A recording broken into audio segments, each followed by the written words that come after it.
Story The Last Call. Rohan lived in a busy city. Rohan एक busy शहर में रहता था, far away from his village, अपने गांव से दूर. He was always busy with work and rarely called his parents. वो हमेशा अपने काम में बिजी रहता था और मुश्किल से ही अपने पेरेंट्स को कॉल करता था. रेयरली मतलब बहुत कम. एवरी डे हर रोज़ his mother waited for his call. उसकी माँ उसकी कॉल का इंतज़ार करती थी. She would look at her phone again and again. वो अपने फ़ोन पर बार बार देखा करती थी. Hoping it would ring. और उसको उम्मीद थी ये बोलेगा. वन इवनिंग एक शाम रोहन्स फ़ोन रैंग. रोहन का फ़ोन बोला. It was his father. ये उसके पिताजी थे.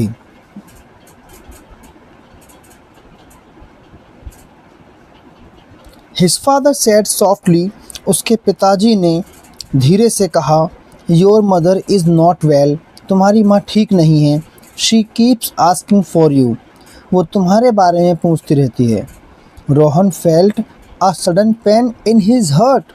रोहन को मन में दुख हुआ. He said. उसने कहा. I will come soon. मैं जल्दी ही आऊँगा. बट लेकिन सून वॉज ऑलरेडी टू लेट. लेकिन इस जल्दी के लिए पहले ही बहुत देर हो चुकी थी.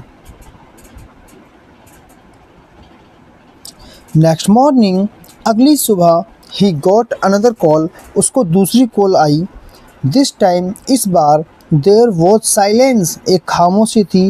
एंड देन और फिर हिज फादर सेड. उसके पिताजी ने कहा. Your mother is gone. तुम्हारी माँ जा चुकी है. Rohan drop his phone.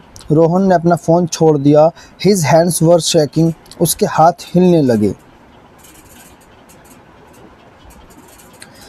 Tears roll down his face.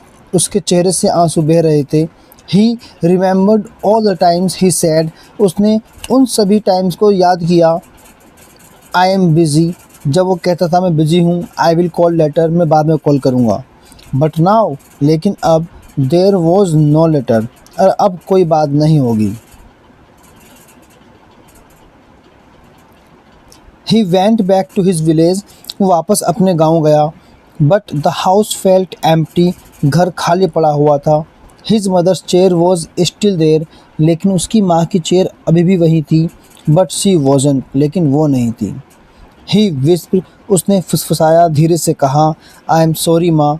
मुझे माफ़ कर दो माँ. I should have called. मुझे कॉल करनी चाहिए थी. Moral. Don't wait for the right time. कभी भी सही वक्त का इंतज़ार मत करो. Talk to your love one today. आज ही अपने प्रियो से बात करो.